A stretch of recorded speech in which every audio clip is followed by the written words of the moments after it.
საჯარო პოლიტიკა ბრუნდება პირდაპირ ეთერში ჩვენ გვესმის რომ პოლიტიკოსები ისევე როგორც ევროკავშირის მთავარი მომლაპარაკებელი ვერ საუბრობენ დეტალებზე ბუნებრივია, მაგრამ აშკარად იკვეთება რომ ხვალინდელი დღე რეალურად შეიძლება იყოს გადამწყვეტი და განსაზღვრელი. აქაც ითქვა ჩართვებშიც პოლიტიკოსებმა აღნიშნეს, რომ სადღაც უნდა დასრულდეს ეს მოლაპარაკებები. ხათუნა რომ წავიდეთ უარესი სცენარით. თუ ვერ მოხდა შეთანხმება და ეს ხელისუფლების მხრიდან გაკეთებული განცხადებები არ ტოვებს ნამდვილად იმ შთაბეჭდილებას, რომ შეთანხმებისკენ მოძრაობდეს ხელისუფლება. როგორ ფიქრობ, არის თუ არა საფრთხე, არ მოვერიდები ამ სიტყვას იმისა, რომ საერთაშორისო თანამეგობრობამ აი ეს პირობითობა დახმარების ევროკავშირის, ამერიკის შეერთებული შტატების მხრიდან რეალობად აქციოს და არის თუ არა იმისი შესაძლებლობა, რომ პიროვნული სანქციების დაწესებაზე გააქტიურდეს საუბარი. ხო, რას ფიქრობს ხელისუფლება? რატომ არიხევს უკან? ხელისუფლებას მიაჩნია, რომ ის წაუგებელ თამაშს თამაშობს, რადგან სულ მცირე რასაც იღებს შედეგად, ეს არის ოპოზიციის მზარდი მარგინალიზაცია. თუ ვერ შედიან პარლამენტში და უშედეგოდ მთავრდება მოლაპარაკება, ფიქრობს, რომ ეს გარანტირებული აქვს, თუ ის მოახერხებს ოპოზიციის გახლეჩვას და ნაწილს შეიყვანს პარლამენტში და ნაწილი გარეთ დარჩება, ფიქრობს, რომ ყოველ შემთხვევაში რაღაცა ეჭვები გაჩნდა ამასთან დაკავშირებით და მცდელობებს ხელისუფლება არ აკლებს.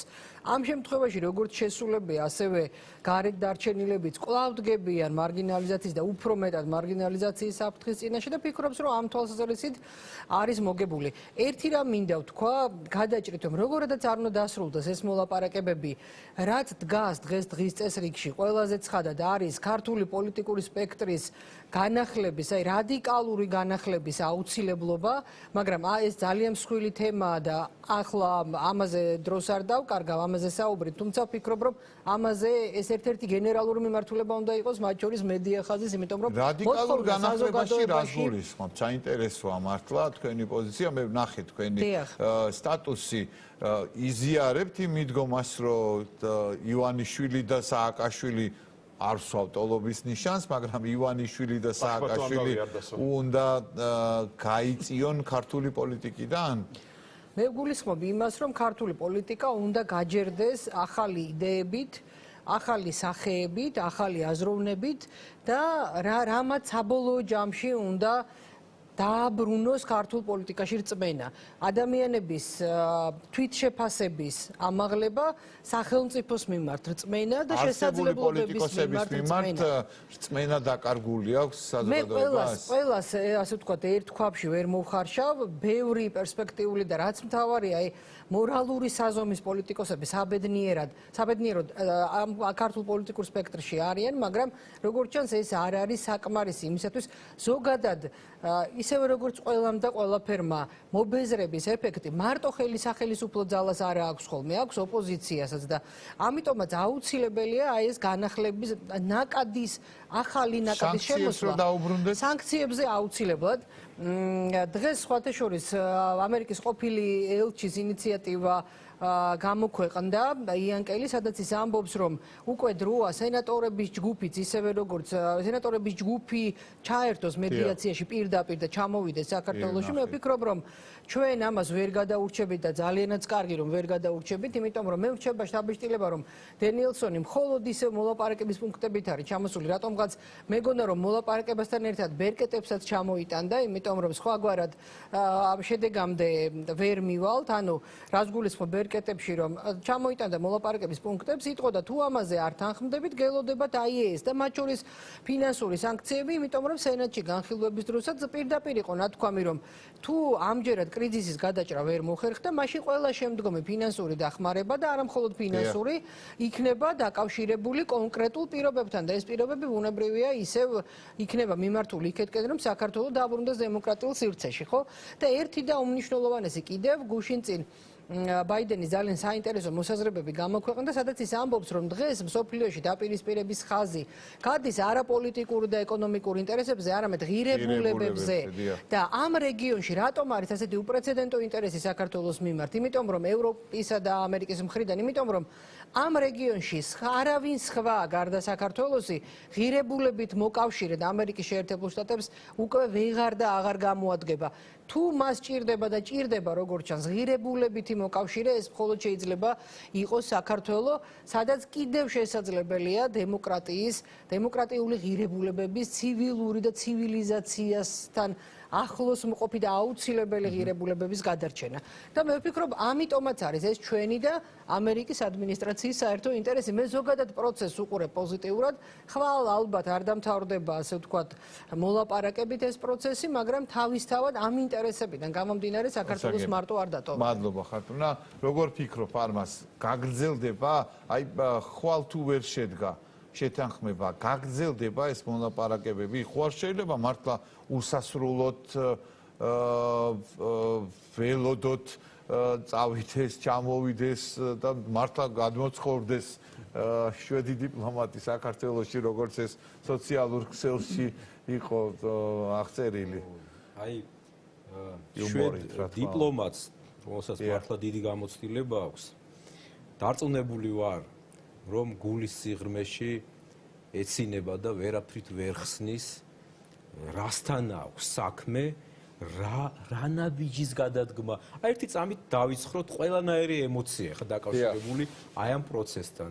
მე ჩემ თავს მოუწოდებ პირველ რიგში და მინდა გითხრათ ასეთი რამ. აი წარმოიდგინეთ მეგობრებო, რა ხდება პრობლემა, ვადამდელი არჩევნები. აი თუ იქნებ თქვენ მითხრათ, აი ახლავე ამ წამს თორნიკე ვთხოვთ, მივიღებ ნებისმიერ კრიტიკას. ვადამდელი არჩევნები, თქვენ წარმოგიდგენიათ მეგობრებო, ვადამდელი არჩევნები ხდება სახვეწარი კრიზისის პირობებში. მე ვერ დამისახელებთ თქვენ ვერც ერთ ქვეყანას, რომელსაც აქვს პრეტენზია რომ იყოს ნორმალური. არა ნორმალური არ არის, მაგრამ პრეტენზია რომ აქვს. ანუ დაახლოებით ჩვენნაირი ქვეყანა და უჭირდეს, აი შევხედოთ მეზობელ სომხეთს, იქ სხვა ვითარებაა, მაგრამ მაინც ვის უჭირს? ვის უჭირს? აი ვის უჭირს? უჭირს ლუკაშენკოს. უჭირს და წარმოდგენა არ აქვს და ვერც დაუშვებს პუტინი. ჩვენ ხო არ გვინდა რომ იქ ვიყოთ. ამიტომაც ეს საკითხი მე ამას განვმარტავ იმ ადამიანებისთვის, ეხლა ვინც გვიყურებს და შეიძლება ბოლომდე ვერ ერკვევა, აი რა პრობლემაა ბოლოს და ბოლოს ოპოზიციას გვეუბნებიან, კარგი რა.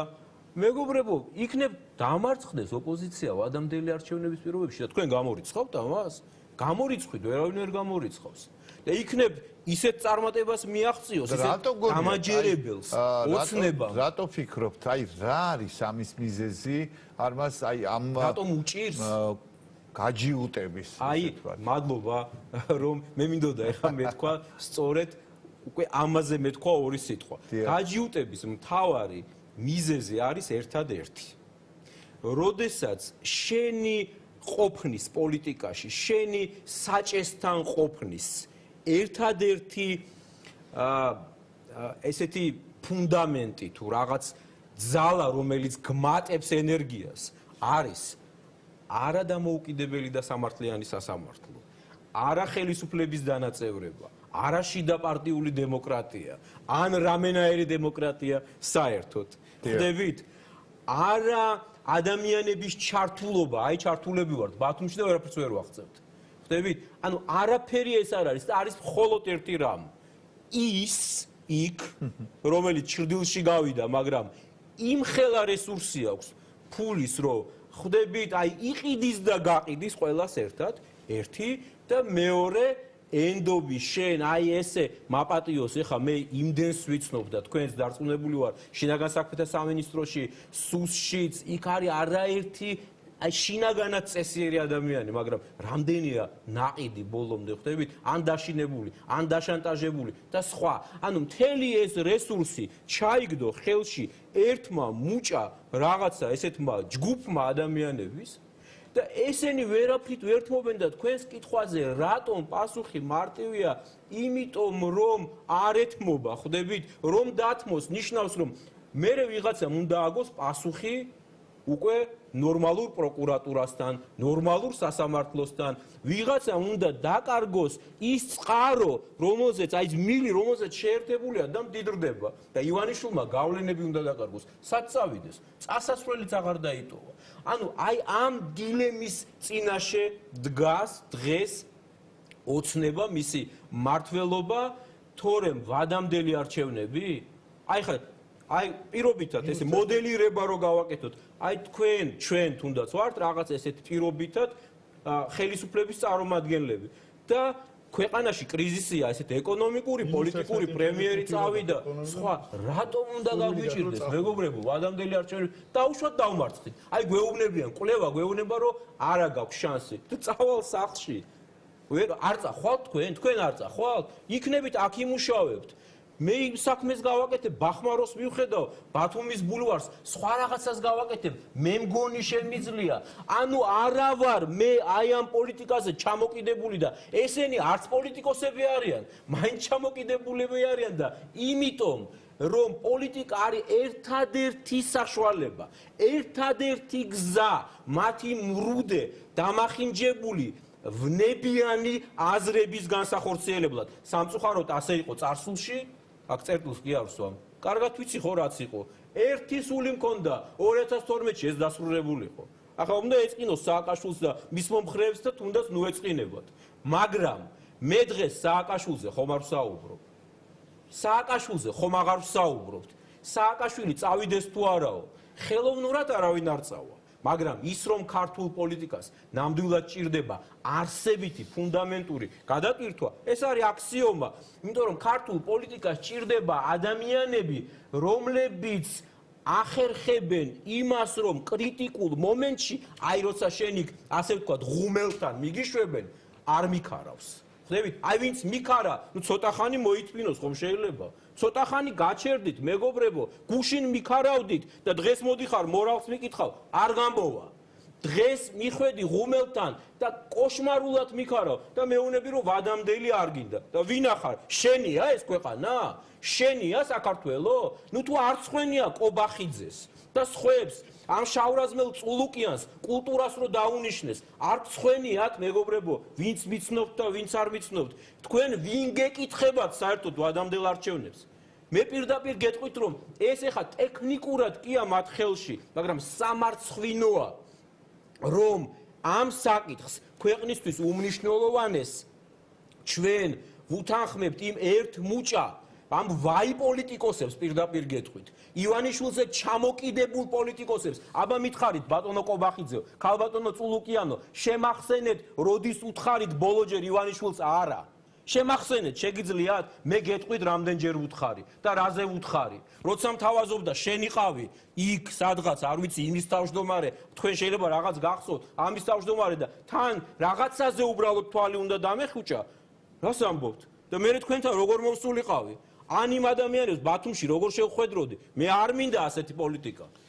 მილიფურთხებია ასეთი პოლიტიკისთვის და ყველაფრისთვის საერთოდ. აი ამას რომ მოახერხებენ ბატონები კობახიძე, ქალბატონი წულუკიანი და სხვები, მაშინ არ გაუჭირდებათ ვადამდელი არჩევნების. სანამ მიჯაჭვულები არიან ამ ღუმელთან, ვერასდროს ვერ დათმობენ, მაგრამ მე ვიტყვი ახლა როგორც თქვენ მკითხეთ, პოლიტიკოსი თუ პოლიტოლოგიო, აი როგორც პოლიტიკოსი ვიტყვი, როგორც ბათუმელი ვიტყვი, რომ არ დათმობთ, დაგათმობინებთ. მე გეუბნებით თქვენ დაგათმობინებთ, ჯობს დათმოთ დანიელსონის აი ამ შეთავაზებებით, რბილი შეთავაზებებით. თორემ ისიც ვიცი, ახლა როგორც პოლიტოლოგი გეტყვით, რომ შეერთებული შტატები ჯერ კი აქტიურად არ ჩაერთო და მხოლოდ ასე ვთქვათ, მაინც ელჩის დონეზეა ჩართულობა და სენატის ქვეკომიტეტში განხილვა, მაგრამ აი აგერ თქვენ და აგერ მე დაველოდოთ აპრილ-მაისს და თქვენ ნახავთ, მე მახსოვს 97-99 წლებში ორ კვირაში ერთხელ ბატონებო, ვიყავი თბილისის აეროპორტში, როგორც საგარეო კომიტეტის თავმჯდომარის პირველი მოადგილე პარლამენტის და ვხვდებოდი სენატორების და კონგრესმენების გაუთავებელ ჯგუფებს. აი ესეთი ინტერესი იყო საქართველოს მიმართ. თქვენ იცოდეთ, რომ ეხა პანდემია რაღაცეებს უშლის ხელს, მაგრამ შეერთებულ შტატებში არის განწყობა იქ სადაც საჭიროა, რომ საქართველოს ივანიშვილს და რუსეთს არ დაუთმობენ. მადლობა. თორნიკე, როგორ ფიქრობ, არის თუ არა მოსალოდნელი ამერიკის შეერთებული შტატების ადმინისტრაციის მხრიდან კიდევ უფრო მეტი გააქტიურება ეს არის რეალურად დროებითი ესე ვთქვათ ლიდერის როლის დათმობა ევროკავშირისთვის და ელოდებიან რომ იქ სახელმწიფო დეპარტამენტში კონკრეტული პირები დაინიშნებიან, რომლებიც კურირებენ საქართველოს და ევროპასთან და ჩვენს რეგიონთან ურთიერთობას, თუ ფიქრობ, რომ ამერიკის შეერთებული შტატები ისე ყურადღებით აღარ უყურებს საერთოდ აქეთ რეგიონს? არა, გამორიცხული ხა ბაიდენის ადმინისტრაციის პირობებში რომ ყურადღება შენელდეს. მე მგონი უბრალოდ ჯერ ვერ გაერკვა ჯერ ამერიკა აქ რა ხდება, ვის რა უნდა უთხრას, ვის უფრო მკაცრად უნდა დაელაპარაკოს, მე ესე მგონია. და ამიტომაც არის რომ ჯერჯერობით აკვირდებიან. რატო ვერ გაერკვა, როგორ გონია? ისე ორივე მხარეს ზედმიწევნით ზუსტად იციან მართლა ისეთი ზუსტით აღწერეს კარა მაკდონალდსმა, ისეთი ზუსტით აღწერა ჩვენთან საარჩევნო სისტემაზე ჯერ ვერ მოფიქრებთ რომელს რა უნდა უთხრა მე მგონი იმიტომ რომ ორივე მხარე ცდილობს რომ ესე თქვა ორივე მხარე ბალანსირებს რაღაც ზღვარზე ხო ხელისუფლება ბალანსირებს ამბობს რომ მარჩვენები ხა ეუთომ ცნო მელიასაც შეეხება დღესვე შეუძლია გამოვიდეს ანუ ბალანსირებს რა ესე ბოლომდე ვერ მიაწვევ ესე თქვა ხო ოპოზიციას ბალანსირებს ანუ ორივე მხარე ცდილობს რომ გამოჩნდეს ამერიკასთან თავიდან ბოლომდე მართალი და ორივე მხარე ჯერჯერობით ეს თამაში როგორც ჩანს გამოდის. ეხლა შეიძლება რა ხდება არ ვიცი, მაგრამ გარედან ეხლა ჩემი შტაბში რა ვსხვები. მაგრამ ამერიკა თუ ჩაერთვება, ამერიკას რა თქმა უნდა გაცილებით ამერიკელი სიტყვის გაცილებით მეტი წონა ექნება ყველა ვარიანტში, როგორც ხელისუფლების ასევე ოპოზიციისთვის, ვიდრე ევროპას. იმიტომ რომ ამერიკა მაინც ხო გასაგებია. ძალაც მეტი აქვს და მას უფრო დამოკიდებული ვარ ფინანსურად და ძალიან ბევრ რაღაცაში ვარ. უსაფრთხოებაში ვარ ბოლოს დამოკიდებული. ასე რომ ხელისუფლება რომც მოინდომა სიტყვაზე ვარის თქმა არ გამოვა ესე მარტივად ხო ამაშია საქმე ჯერჯერობით რატომღაც ამერიკელები არ ჩქარობენ ნახოთ ეს შეიძლება ტიპიური ბიუროკრატიული მომენტებიც არის გამოწვეული რომელიც ახლა შეახსენე და საელჩოში გიმუშავე და იცი იქ საკმაოდ დიდხანს უნდა მიეხო დაკომპლექტებას შეიძლება ამის ბრალი უფრო არის ახლა და მე ცოტა ვაჭარბებ არა გამორიცხული გასაგებია დიდი მადლობა გია როგორ ფიქრობ ჩვენი საერთაშორისო პარტნიორები ჩვენი თავარი პარტნიორები ევროკავშირი, ამერიკის შეერთებული შტატები გააგრძელებს და გააძლიერებს თუ არა აი დენიელსონის ეს ვიზიტი შეიძლება არის ალბათობა ამისი რომ არ დასრულდეს კონკრეტული შედეგით. განაგრძობს ამ მოლაპარაკების პროცესში აქტიურ თანამონაწილეობას და გააგრძელებს თუ არა მხარეებზე არ მინდა ეს სიტყვა ვიხმარო, მაგრამ ყველაზე რელევანტური მაინც ზეწოლა არის წნეხს. კი, მე მგონია რომ კი აი დანიელსონის მეორე ვიზიტი მე მგონი ზუსტად ამის ნიშანია. მეორე დაბრუნდა. შეიძლება მესამედაც მოუწიოს დაბრუნება, არც ეს არის გამორიცხული. მეც მგონია რომ ამერიკის შეერთებული შტატები ალბათ უფრო აქტიურად იქნება ჩართული მას შემდეგ, რაც ახალი ადმინისტრაცია სავარაუდოდ სადღაც ალბათ მაისისკენ უფრო დაკომპლექტებული იქნება და ნუ კონკრეტულად ის ადამიანები იქნებიან დანიშნული, ვისაც უშუალოდ ეს რეგიონი ეხება, როგორც ვთქვათ, სახელმწიფო დეპარტამენტში, ალბათ პრეზიდენტის ადმინისტრაციაშიც კიდევ არის ადგილები, რომელიც შესავსებია ის, რომ ამერიკის შეერთებული შტატები ინტერესი არ განელებია და რეგიონის მიმართ გულგრილი არ არის, ეს ჩანს თუნდაც იმ სენატში იმ მოსმენიდან, რომელიც უკვე ვახსენეთ, აი შენ ახსენე რომ იქ იყო ესე პირდაპირ კითხვა დასმული და ასევე პირდაპირ იყო პასუხი გაცემული, მაგრამ ამასაც მე ვხსნი იმით, რომ მედიატორია ერთ-ერთი ამერიკის შეერთებული შტატები, იმავე მოსმენაზე ეს ითქვა, რომ პირველი ასე ვთქვათ, თავარი როლი მივეცით ევროპის კავშირს, მაგრამ ჩვენც ასევე მედიატორები ვართ, ისევე როგორც ბორელის ნათქვამით ძალიან კარგად მესმის, ბორელი არის სოციალ-დემოკრატი, ქართული ოცნებაც არის სოციალ-დემოკრატიული ოჯახის წევრი და ბუნებრივია რომ თავის ოჯახის წევრს საქმე არ გაუფუჭა, ასე ვთქვათ და აქედან გამომდინარე ახსნადია ის რაც ბორელმა თქვა, მაგრამ მე მაინც გონია რომ გაიზრდება ეს ცხოვრებაში დიპლომატი. ხო, არა, იმიტომ რომ აი რაღაცა იმას თუ შევხედავთ, ხო, თვითონ ეს მოლაპარაკების პროცესი რაღაცნაირად ქრესტომატიულია ის რაც უნდა იყოს, ხო, აი ყველა ის წესი არის პრინციპში დაცული ყველა ის კანონზომიერება, ასე ვთქვათ, აი კანონზომიერების დონეზე რომ არის აყვანილი ხო მოლაპარაკების პროცესი, რაც აი რას ისწავლება ეს ჩვენს თვალწინეს ხორციელდება და ჩემს სტუდენტებს ვეუბნები რომ დააკვირდით როგორ იმდის ეს პროცესი ამ ხრივ ვთქვათ ეს სასწავლებლად ძალიან საინტერესოა და მე მგონი რომ ეს ასე იქნება უბრალოდ რომ არ გაუსწროთ მოვლენებს ეს ძალიან მნიშვნელოვანია მეორე რაც აი ძალიან გვიყვარს საქართველოში მოლოდინების აწევა რა ავწევთ ხოლმე მოლოდინებს მე ვერ ვეწევით ამ მოლოდინებს და მე გვაქვს რაღაცნაირი იმედგაცრუება და ეს იმედგაცრუება უკან გვირტყავს და ეს კარგი იქნება თუ ეს არ მოხდება ფრთხილი ოპტიმიზმი ისევ მაქვს თუმცა ხედავთ რომ უფრო პესიმისტურები უნდა ვიყოთ მაგრამ მაინც მაქვს ეს ფრთხილი ოპტიმიზმი იმიტომ რომ ჩვენ ეს კომპრომისი გვჭირდება აქ არაერთხელ ითქვა კიდევ ერთხელ გავამბებ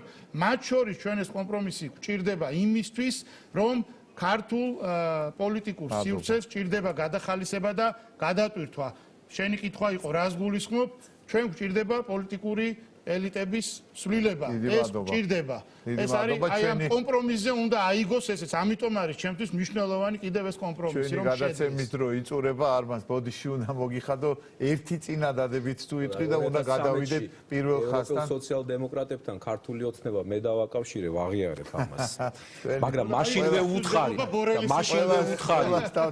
პარტიის პრეზიდენტს გენერალურ მდივანს რომ თუ აქ დემოკრატიული რეფორმები პარტიაში არის გატარდა შავდღეში ჩავარდებით მეთქი. დიდი მადლობა. ჩვენი გადაცემის დრო ამოიწურა სამწუხაროდ ძალიან საინტერესო დისკუსია ჰქონდა ჩვენ სტუმრებთან. მადლობა მათ მომბრძანებისთვის. ეხლა უნდა გადავიდეთ პირველ ხაზთან.